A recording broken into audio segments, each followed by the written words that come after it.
The Hilltop Glove Podcast is sponsored by Mid Carolina Service Company. Mid Carolina Service Company is the first name to search for your residential or commercial HVAC needs in Lexington and surrounding areas. Just go holla at Jason and Clint. They'll hook you up on the air conditioners, on the restaurant equipment, refrigerators, refrigeration, ice machine repair. They've been doing this for years. I know them cats forever. Family owned and operated since 2006, they pride themselves in their quality work and customer relationships. Call 803-356-4153 or visit midcarolinaserviceco.com for a no obligation quote for service today.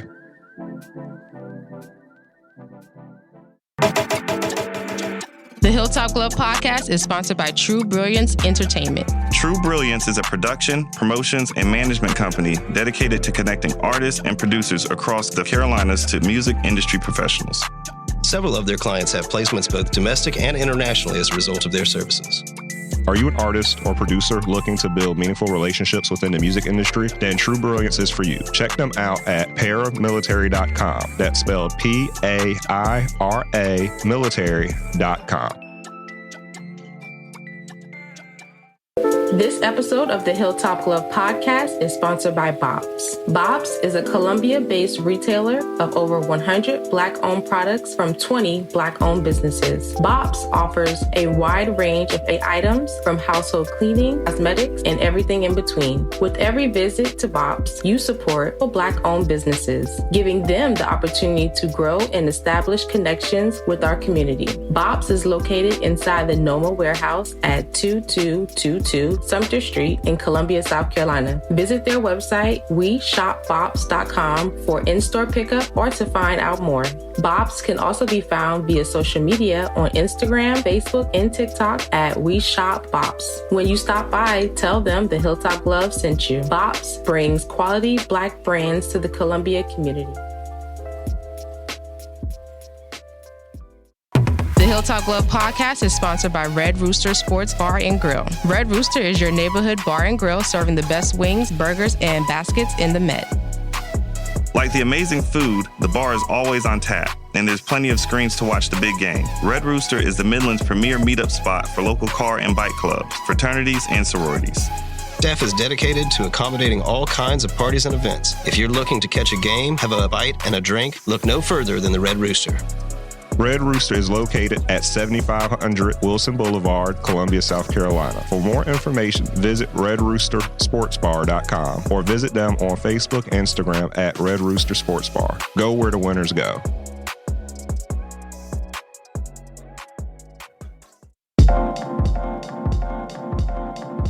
Welcome to the Hilltop Glove Podcast. Welcome to the Hilltop Glove Podcast. Welcome to the Hilltop Glove Podcast. Welcome to the Hilltop Glove Podcast.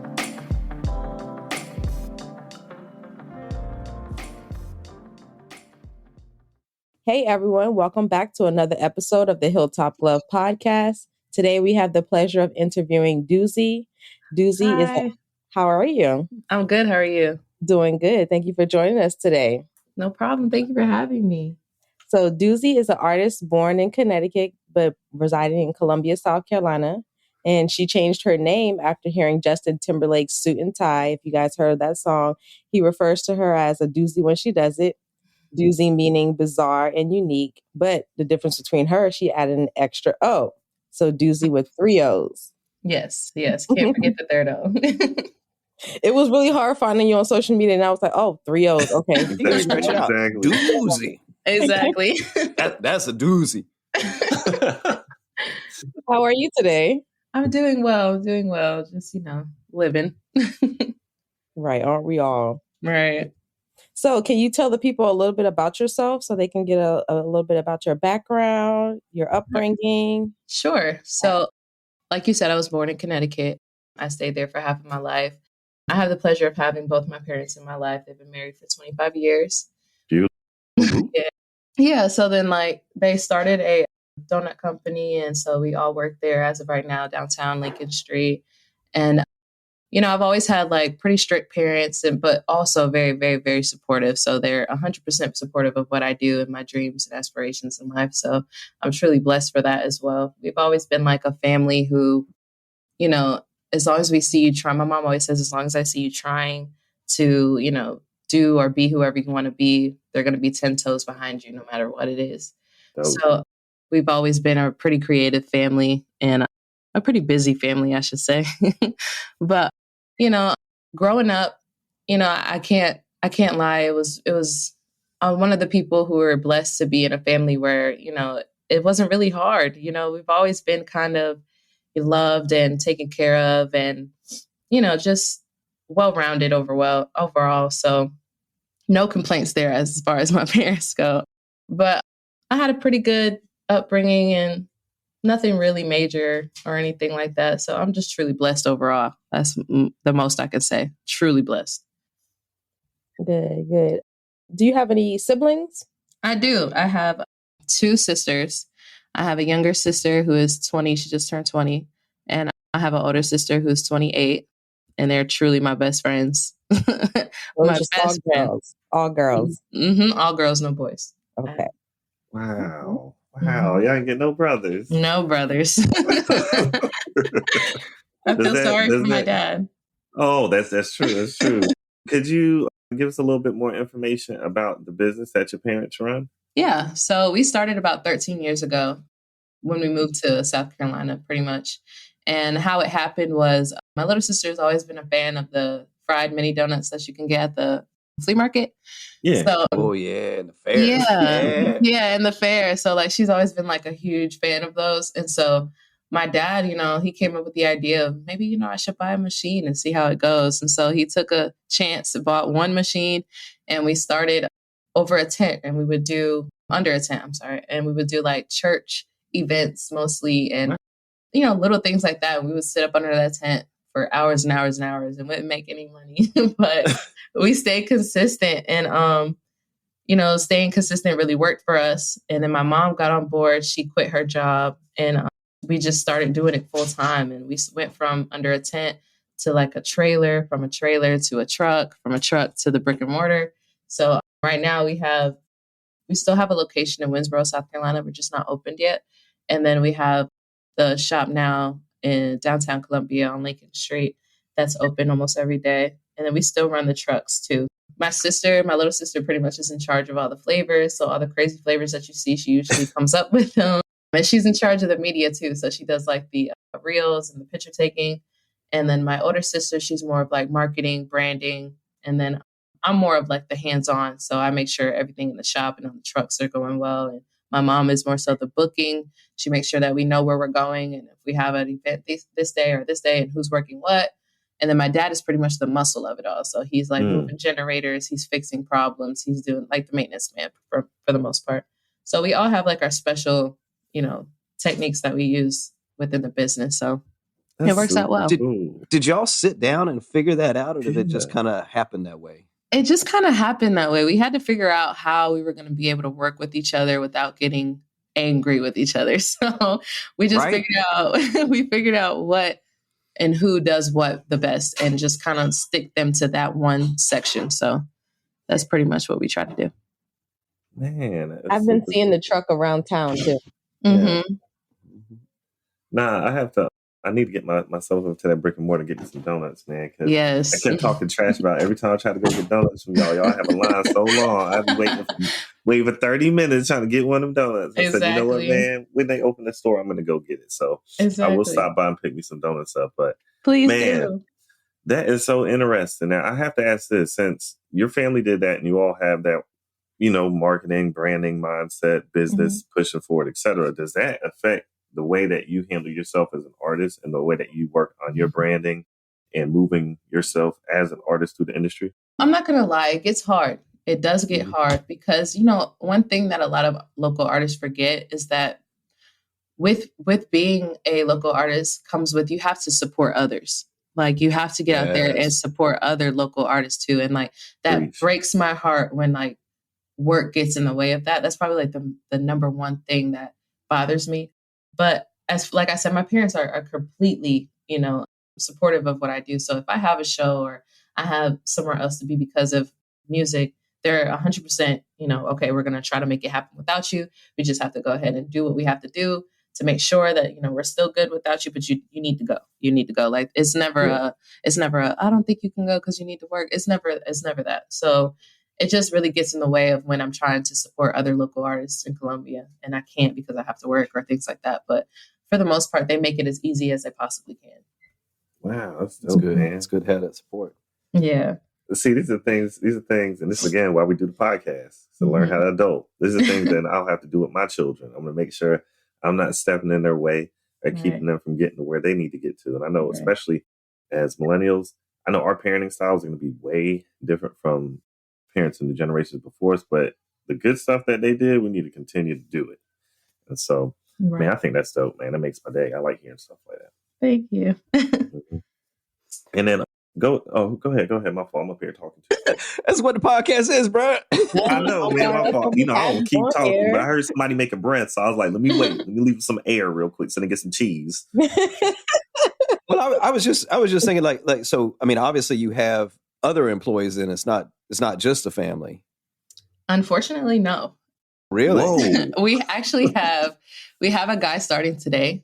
My sister is going to be training him today, but we're in 2022, so everybody's either self-employed or just, doing other things. And a lot of people don't really want to work. So it's kind of hard finding work. And I think that's pretty much why, if you look or notice, all businesses have a now hiring sign up. So it's really hard.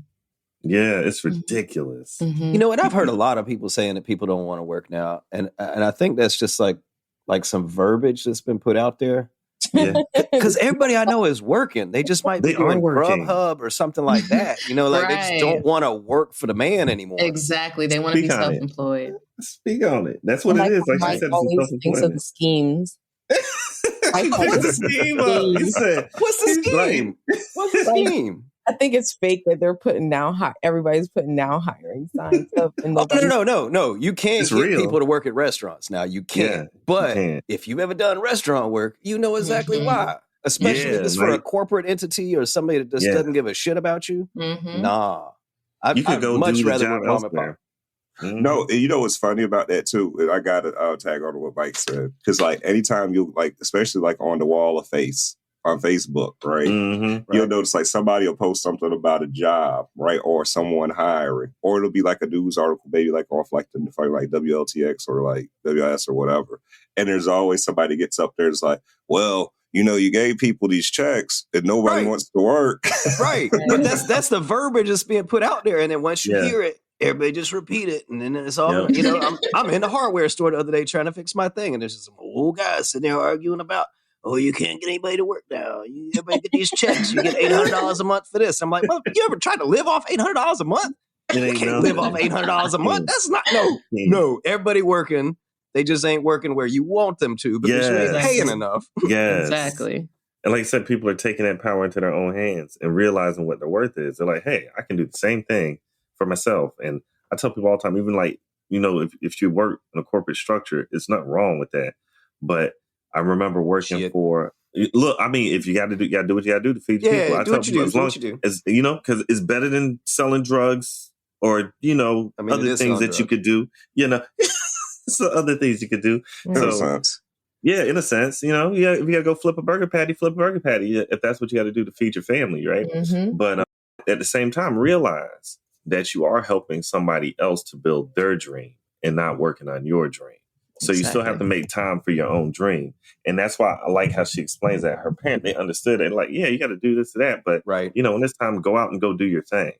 Exactly. Mm-hmm. And that's what I'm like, man, that's something if you can put that in your child's head at an early age, you don't have to worry about them having that issue with them corporate entities. They'll know, okay, I can go over here and work if I need to. But at the end of the day, I can get this off the land myself. Right. So, and that's something that's extremely cool about just hearing how that dynamic works. That's just coming around in that dialogue. But I do have a question for you, Dooozy. Mm-hmm. You're a female artist and in a very male-dominated field. Yes. Especially in this region. Now, you came from Connecticut. My brother and I, we're from Connecticut. This is what I want to understand. I want to know this. Mm-hmm. How do you feel in this area, and where's your place at? And do you feel that you have issues at all melding into the scene? Absolutely. Absolutely. Like being a female artist nowadays, especially at my age, everybody pretty much is my age doing it. And so it gets hairy, being a single, woman in this industry and super, super romantic. So I run into like guys who, some of them strike my attention and then that gets hairy, because I don't want to mix business with pleasure. And they always look at me as like, oh, I can further you in your career. And Lord. Right. So when that starts happening, right. When that starts happening, it gets really, really difficult in, both my real life and, my artist life. So I try to just stay completely out of that aspect of it. But another thing is like also being a woman, I'm not taken serious. A lot of guys in the industry, they feel like they know more and know better than me. And where I come from is just kind of like my mental state is like, this is my craft, my creation, allow me to have the creative freedom to at least get it out the way I want to do it. And a lot of people will add fluff to my songs or add a special effect or add a whole nother person to a song of mine. And I'm just kind of like, that's not really, that's not really what I was asking for or what I was trying to do here, or that's not the vibe I was trying to create. Or, that's why a lot of people are like, why don't you put music out so more often? Or like, why is it always such a long delay? And it's just because it takes so much to get one idea out because so many other people want to put their hands in it. And it's kind of like, if I had the know-how to do it completely by myself, I would. But what I also learned in, being an artist is that you can't do this alone. Like you need other people. Yeah, it's definitely a team effort. And like you get a lot further when you have a team. So I try to make myself very clear, in studios that I go to, I'm really here on business. Like, and I really want to be taken serious. Like I just feel customer service. Right. And I can't help but to think that if I was a rapper or even a male, I would be taken way more serious. And it's hard because not only am I a woman, but I sing. So it's like, oh my Lord Jesus. It's really hard. Living in the five heartbreaks era, basically. Exactly.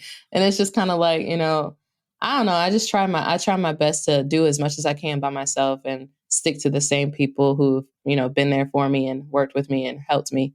And, I just try to keep the business the business aspect of it. And, just keep it really business. That's what I try to do. I have a question for you. Do you think, and this is what I always propose in situations like this, because when I'm my fiance, well, not my fiance anymore, my wife, I'm married, y'all. I'm married, y'all. Oh, wait, we ain't congratulated you yet either, man. Congratulations, y'all. But yeah, just got back from our honeymoon, and I know one of the things she always talks about is she always complains about women's clothing and the fact that women's clothing doesn't have pockets. Women, right? Y'all, they just can agree. How do y'all do that? Exactly. It's amazing how y'all bring stuff anywhere, right? But she's always like, but see, every woman says that too. So obviously, whoever's making this shit is not. This is the point, Mike. It's because men make the clothing, and so I always tell women this. I'm like, well, why don't y'all make your own clothing? Right. And whenever I see women make their own clothing, guess what they have on them? Pockets. So here's my point. I was like, man, especially in the situation what you're talking about, Dooozy, why don't more women own studios? Right. Right. So when you go into that space, it's going to be comfortable and inviting. Like you can control the flow in the workspace and how it's going to affect people. Because we talked to a couple of people on our show and a lot of gentlemen that open studios up. And I have yet to speak with, heard of a woman who just opens up a studio recording space. And that's interesting.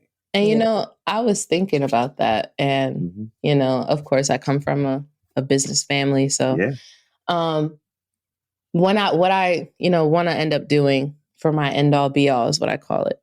I had the pleasures of being in they call it an industry boot camp. And it was for, younger kids who felt like they had a special gift and just wanted to be guided in a way where they can be the most successful. And I was in that industry boot camp, and I won't say any names or anything like that, but I noticed some flaws in it and how they were making the children feel. And putting them in situations where it could be traumatic instead of helping them. And so what I want to do is I want to provide a place where it doesn't matter whether you sing, dance, act, rap, poetry. It doesn't matter. You just need guidance, and you want to get the proper skill and the training that you can get, and just be in an inviting space to be creative. Like, a lot of people don't realize that it's hard to find a spot to be completely creative. Like, the mind is a powerful thing. And so it's like, once it's comfortable, there's no no limits to it. And it's like, you'll be surprised on what you can come up with, especially being an artist. So I want to provide a place where people can come and it's inviting and you feel comfortable and safe to be who you truly are and be creative. And like, because that's all I look for in a studio. Like, when I'm looking for a studio, I want a place where I feel comfortable enough to be completely creative and like come up with something that I couldn't have came up with in my room locked away, or in a studio with a bunch of other people, or a bunch of people who aren't really inviting. So in my end all be all, I want to provide a place. I don't want to call it a boot camp because that's so harsh, but like a place where, people can come and get the training that they want, record the songs that they want, or record the video, or, whatever and they want. And just, it's just safe, and like you feel warm and welcomed. So yeah, I definitely get that, because I've been to so many studios in Colombia. Preach. Yeah, I've been to so many I know of those spaces don't exist. So when you said you were telling me your experience, I was like, yep, she right. Yep, she telling like it is. Matter of fact, I was in the studio one time. I felt uncomfortable when I seen somebody doing something like that. Exactly. However they're treating like you can tell. I know what you mean. It's real. Right. And then being an R&B singer is really, because when I go to a studio, say that's, for predominantly rappers. This portion of the podcast is brought to you by Lynx Recording Studio. Lynx is a premier audio and video recording studio in the greater Charleston area.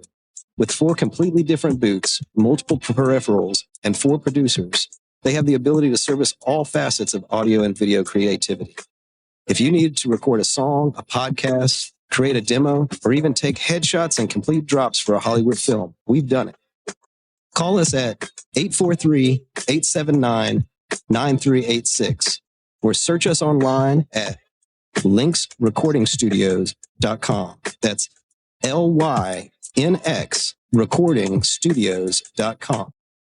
I get there and I do my little R&B song about love, and then now I have to stay after, because all these trap artists want me to now sing their hooks on their songs so they can connect with the females, and it's just so annoying. Wait, are they paying you? Are they paying you? No, they don't pay me. They don't pay me. You need somebody to talk for you. Like, I represent her. She's not doing Go ahead, Tamaya. Go ahead. Yeah, you need someone female to represent. I know Tamaya deals in these spaces. Mm-hmm. Nashville method. Yes, everybody get a check. Yep, everybody get a check. Like, who is your team? Who helps you out behind the scenes and helps you handle things like that? I had management for a little while, but they ended up being a little janky. There you go. I heard you. She was trying to find a good word. She's like, please don't say anything ratchet. Right. So they just weren't really, professional. So my mom does what she can, but she has a lot going on already. Yeah. And so it's hard for her to really, so I try the best I can. I just started charging for features because, I'm humble. I'm very humble. And I don't want people to ever think that I don't want to work with them or I can't work with them because I don't have the funds. So it's like, I try to do it like case dependent. And I just, because I don't want to be her. I don't want to be that girl. So it's like, I just, I know what it's like to be a starving artist and really want to work with somebody, but, can't because they're charging like $5,000. And it's like, oh, I can't do that, So if I see you really working and really, doing it and this is a dream of yours and something that you really want to do, I don't mind doing it for free. I'm not going to ask you for any money. But if it's a trap artist who just want to connect with females for this one little song, you're probably going to have to come Can you make a sex noise in the microphone? Let me tell you, they get really extravagant out here. And sometimes they write their own lyrics and they just want me to sing their lyrics. And I'm just like, yo, I cannot sing that on the track. I don't know what you're doing here, but I cannot do that on the track. They write you lyrics to sing? Yes. Yo, and then they're like, oh God, it gets really, and I'm just like, you want me to say what? No. Like, my parents listen to my music. I try to keep it like, not, I'm at the end of the day, I'm still grown. R&B music. Right. You make R&B music. I mean? It's R&B music. Like I don't say stuff like that, but gosh. But it's not a collaboration then. That's right. You're an instrument that they just literally. Yeah. Nah. That's not cool. Don't do that. Cool. But I feel you though, because like when you love the art, it's like you don't want to not do something. Exactly. Right. Can't be stagnant. And I love challenges. So I love when people from different genres, I really want to work with you, but I don't know how we're going to mesh. I love getting that because it's like, that's my specialty. I'm really good at meshing with any genre. Like I wrote a pop song before. Like I can, because writing is my first love. Like I will write for anyone. Like I'm not one of those people. Oh no, I'm not writing. No, I'll write for anyone. Like literally anyone. So it's like I can mesh into any genre, like at all. I could really get into. I can even rap if I wanted to. Like it's because I love the pen aspect of being an artist. Like that's my favorite part. So like I love being brought into other genres. Like that's my favorite. But sometimes when they write their own lyrics, it gets a little hairy. I just ask for creative freedom. That's it. Thank you. I see what you mean. That's creative right there. I listened. I think the first time I saw you perform was at High Lows Arts event. Yeah. And you did really, really well. So when I saw that we had you on the podcast, I did check you out on Spotify, and I love your music. Thank you. Thank you. Yeah, I let the playlist play, and I was like, oh yeah, I can listen to this, and then I listened to the lyrics, and I'm like, oh my gosh, she is like dope. Like it's not, it's not just nonsense. It's really like you literally writing each word. I'm like, okay, right. That's a talent, man. I appreciate that. That's a talent. But man, okay, so we got to hear a little bit about your artistry and you dealing with the folks here in Columbia. I have a question to ask you that we always ask people who are artists in this scene. Do you feel, and I know you stepped on this a little bit earlier, do you feel that you get support from a diverse group of people here in Columbia? I do feel that way. Because I perform a lot. Despite of how little music I have out, but I perform. That's working them. That's kind of where you make the money these days, right? That's exactly. And a lot of people mistake that for me not like. I've had people tell me, "Oh, you need to decide if this is something you really want to do," but you don't see all this work I'm doing in the street. But but it's okay. I'm doing it every night. What are you talking about? But I perform a lot, and I get the chance and opportunity to perform in a lot of different, groups. So it's really, I get, doesn't matter what color, I get all colors, all ages, all, dynamics. It doesn't matter. Like I get a lot of support from a lot of different people. And I love that, like, cause I want to connect with, everybody, I want to be able to, hit the hearts of anybody who listens to it. So and how I do that is I try to take real situations and in the moment write about them. So I'm, as genuine and as, relative as I can possibly be. So, even if it's not, I try not to get too specific because I still want, people to be able to, connect this song to their situation. So I would say, yeah. So, putting in the thought.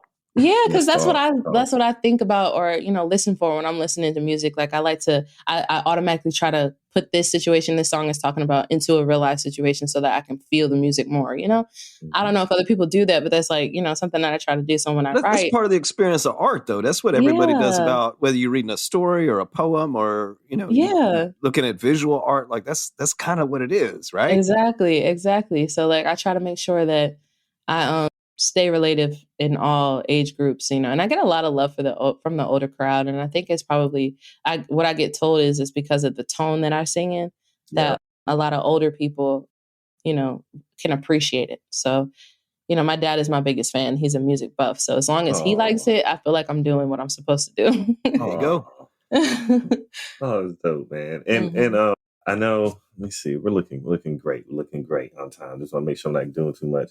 But the transition from living in Connecticut and then coming down here to Columbia, how drastic was that for you? It was actually drastic in a positive way.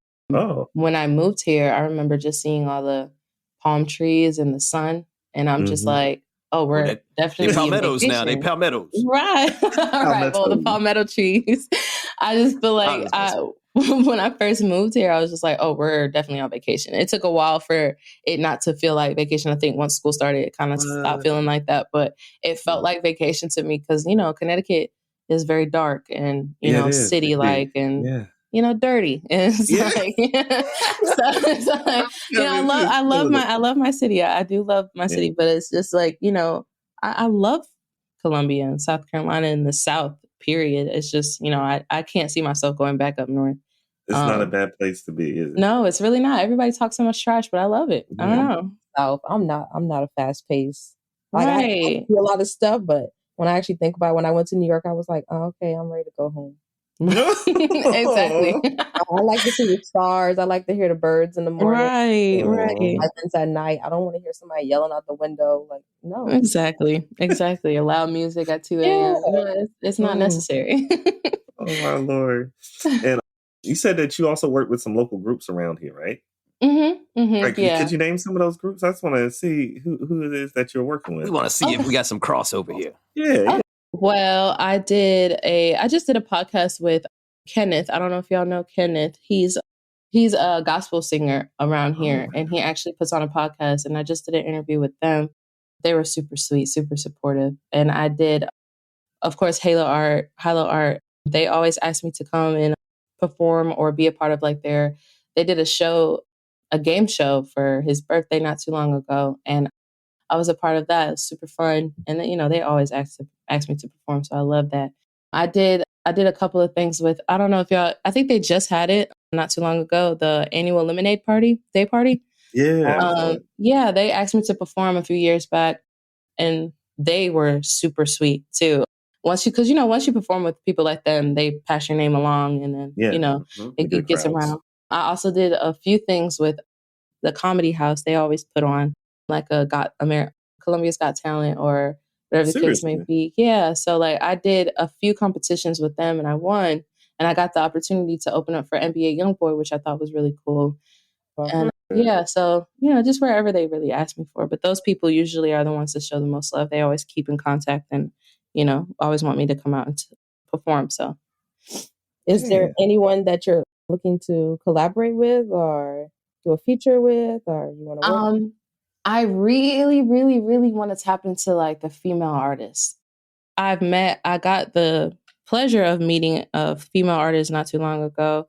She goes by the name of Tatiana, and she is great. Like I got the chance to see her perform at Silk a couple of days ago, and she has a band that she travels with, and I really want to work with her. I really do want to work with her because I don't see a lot of females, especially singers, out here really doing it. So I really want to tap into females because, you know, now all I do is collaborate with males, and it's been great. It's been great. But, you know, I'm hearing the sore point here. It's been great, but I really want to see what I can create with another female, you know, female minds. And I really want to do that. So, you know, I'm trying to keep it there.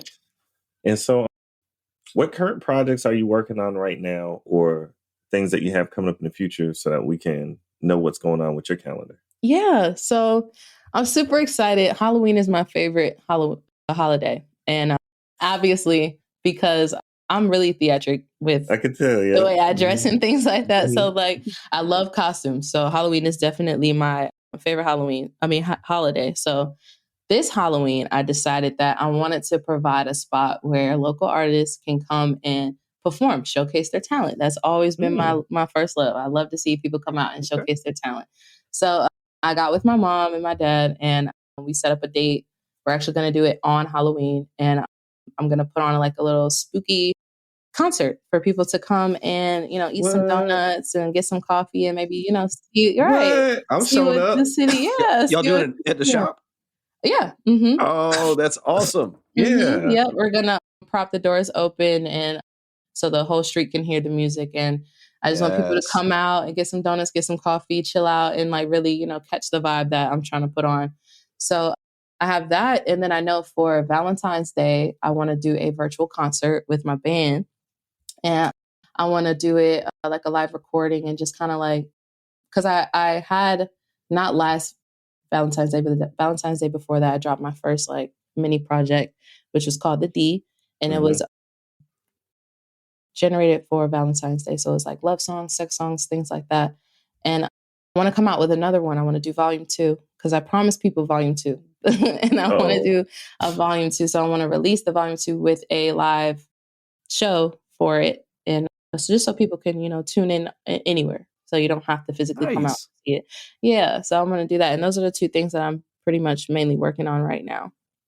Man, do you like, I like that you said this, 'cause I heard this when we were riding around Florida. I heard this on the radio, but the virtual concerts, do you like the virtual concert idea?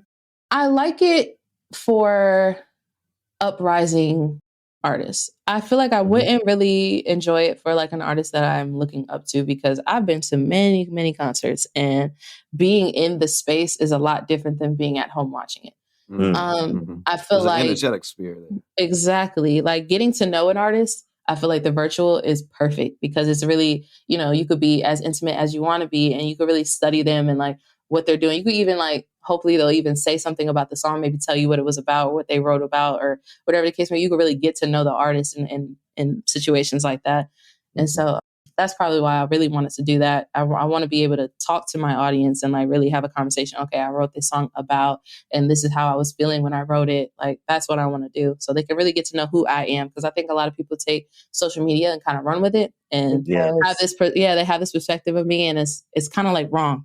So I want to like really let people know. Wrong. Yeah, like, because you can't judge a book by its cover. Just because I wear this on Tuesday doesn't mean that I'm this kind of person. So it's like, yo, Insta is not your real life? It's really not. You know what I'm saying? I know that like kills people, but sometimes it's not, you know? So I want people to be able to get to know me as an artist. So that's definitely my main focus right now. Another good question before I ask you this, one of our, you know, obligatory questions we have to ask, but how do you feel about the effect on technology in your industry, especially when it comes to the fact that you can have, you know, you can sell your voice and have, you know, an AI out here. Right. Being, Oh my Lord. You know, how do you think that's going to affect you in the future? This is how I see it. I love that technology is evolving. I love that. And it's making, you know, recording artists' lives a lot easier. You don't have to go out there and really give it your all to get your point across. But one thing I think people forget, especially in like the big industry, is that, you know, that's cool, but all recording music does is make you want to see it live. And so when you see it live and you can't really connect the way you connected in your car, it's probably because you didn't have the skill to start off with, or it was too much help you were getting in the studio. So like, I always tell people when I record, I'm like, you can put on like the basic fluff, but please do not do the most. Like, do not make me sound like somebody totally different, because I don't want to, you know, false advertise is what I call it. Like, I want to be able to sound the way I do in the car on the stage. So it's like, I don't want it to sound too different than what I'm usually giving. So I've ran into problems with that. Like, a lot of people want to put an extra, make me sound like, you know, auto-tune. And I'm just, I don't want to sound like, I don't want to sound overproduced. Like, I really want you to hear what I like, because I want you to hear, if I'm talking about pain, I want you to hear the pain in my voice. Like, I don't want you to take away too much of the feelings. Yeah. So, and then I love performing with a band. So it's like, I want to give it the real. I don't want to do too much, you know? So it's like, I love live. So I'm for, you know, the less, the better. So do you think and you don't think there's going to be any challenge to that then? You think that the live will overcome and beat out the digital? I do. I feel like live right now is on the up and ups. Back on the up and ups. I feel like we lost it for a little bit, and I think it's coming back, because I just know the feeling that I get, whether I'm performing or whether I'm just watching. I know the feeling that I get when I see people play instruments, and it's just like that feeling is, you can't find that in a recording session. You really can't. So it's like that. I'll always be a live band kind of girl, but I really want to bring it all the way back, especially in Colombia. I feel like because I've been in places like New Orleans where it's normal. You know, like nobody is performing with a track. You're definitely performing with a band, or not at all. So it's like, I want to bring that to Colombia. Like, I want people to be like, feel uncomfortable without their band. You know, I want people to be like, no, like, oh my God, I got to perform with a track. This is so weird. Like, I want people to feel like that. because we need more live music out here in Colombia, I feel like.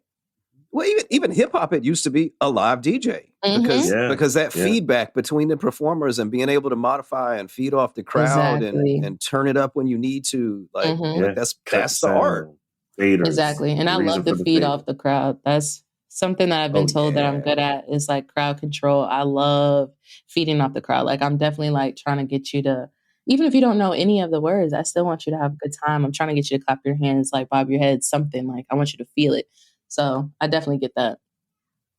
I'm excited. If you need us to help you promote or, just send us the information. Absolutely. Thank you for that. Thank you. No problem. Now for the obligatory promotion question. How can we find you on social media? Okay. So you can literally type my name anywhere. And as long as you don't forget the third O, you will find me. So it's DOOZY _ on Instagram. And then same on Twitter, same on Facebook. So as long as you type in that third O, you'll find me anywhere. I promise. Dope. Mm-hmm. Well, does anybody have anything else to add or offer? Any questions before we end this episode? Yes. I just want to say it was great. Thank you so much. Thank y'all so much for. I know this was really, really great. Thank y'all so much for having me, and I'm a huge fan of y'all's anyway. So this is big. Really? Yeah, this is pretty big. See, that's still new. I don't know about y'all, but that's still new to me. When people are like, "Oh, we listen to podcasts," I'm like, "For real?" I can't get my wife to listen to podcasts. And she been on it twice. I have a couple of friends who tune in, and like we always talk about it. So this is pretty big. Like I'm pretty like the coolest kid in class right now. So I appreciate y'all. Oh man, well, we thank you for joining us today. Really appreciate it. I know from myself to Maya, Skip, Mike, man, thank you for joining us today on the Hilltop Glove podcast. Special event because it's the Sunday edition. So we got the Sunday vibes going on right now. I know we do have, let's see. Yeah, we're good, man. We're going to be looking really good going into season 3. We have our whole lineup. Is it set, Kevin? Yeah, we're pretty much set until the end of November.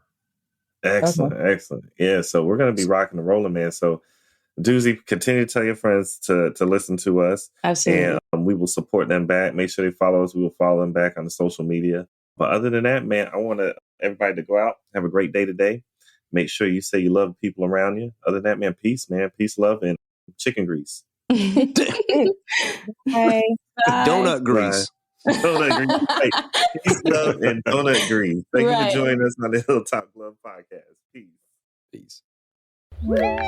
That's it for today's episode of the Hilltop Glove podcast. Make sure to subscribe to us on Apple Podcasts, Google Podcasts, and other platforms. Also follow us on Instagram and Facebook at Hilltop Glove.